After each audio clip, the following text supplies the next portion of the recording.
Hello les green lovers, alors je suis très heureuse de vous retrouver aujourd'hui dans cette vidéo pour vous expliquer comment récolter votre gel d'aloe vera, comment l'utiliser et comment le conserver.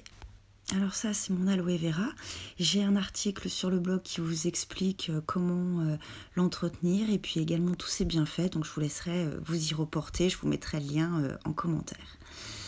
Alors pour réaliser votre gel d'aloe vera, il faut prendre parmi les feuilles les plus anciennes du plant. Donc là on voit qu'il y a deux petits rejets à la base. Voilà, le premier ici et le second un petit peu derrière. Donc voilà, il faut prendre les feuilles qui sont le plus près de la terre, les plus anciennes en fait. Alors on va prendre celle-ci là, elle est un petit peu abîmée sur l'extrémité, donc on va la couper et puis on va se séparer du morceau qui n'est pas joli.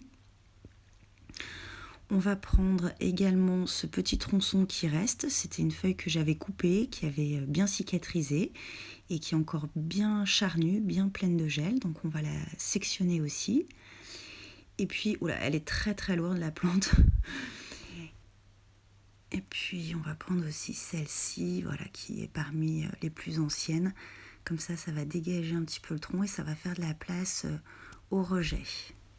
Ça leur fera un petit peu de lumière, c'est pas mal. Alors maintenant, on va passer à l'étape section des feuilles. Alors il faut que vous preniez soit un scalpel, soit un couteau bien propre, bien aiguisé. Vous le nettoyez bien pour que ça puisse bien cicatriser, qu'il n'y ait pas de maladie. Ne prenez pas un sécateur, ça écraserait trop les feuilles charnues qui sont pleines d'eau et ça abîmerait vraiment la feuille. Donc quelque chose de bien tranchant pour une coupe bien nette. Faites attention de ne pas abîmer le reste. Ah, il y a un petit rejet là, c'est sympa. Donc je vais faire attention de ne pas l'abîmer. Et vous sectionnez en fait comme vous couperiez un fruit ou un légume. Alors plus la coupe sera nette et plus le plant cicatrisera. Donc là, je vais passer en accéléré pour couper les trois feuilles que je vous ai montrées tout à l'heure. On voit bien le gel là déjà. C'est sympa.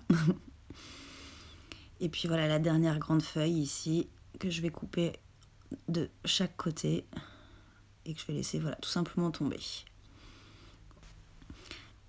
Alors voilà typiquement ce que je voulais impérativement vous montrer, ce liquide jaunâtre marron qui est contenu dans les feuilles de l'aloe vera s'appelle l'ayoline et c'est quelque chose de très nocif et de dangereux qu'il faut donc absolument pas récupérer. Alors c'est pas contenu dans le gel, c'est contenu dans la couche externe de la feuille. Et moi ma petite astuce c'est voilà, dès que vous les avez coupés, vous les trempez tout de suite dans l'eau et du coup l'ayoline s'écoule plus du tout. Alors pour récolter le gel, vous coupez donc en plusieurs tronçons votre feuille d'aloe vera. Vous vous débarrassez ensuite des extrémités sur les côtés, voilà. Et ensuite vous la coupez en deux et vous venez à l'aide d'une cuillère, voilà, récupérer le gel. Alors, il est très important que vous ne pressiez pas trop la feuille pour ne pas en fait susciter un écoulement d'ayoline. Ça vient tout seul, il suffit de pas trop forcer non plus. Alors, faut pas être trop gourmand, récupérez pas trop près, voilà, mais ça vient très très bien, très très facilement. Et puis après, vous vous débarrassez du reste, de tout l'excédent. Donc il faut quand même un petit peu, vous voyez à peu près l'équivalent de 3 feuilles pour pouvoir se faire quelque chose d'assez consistant.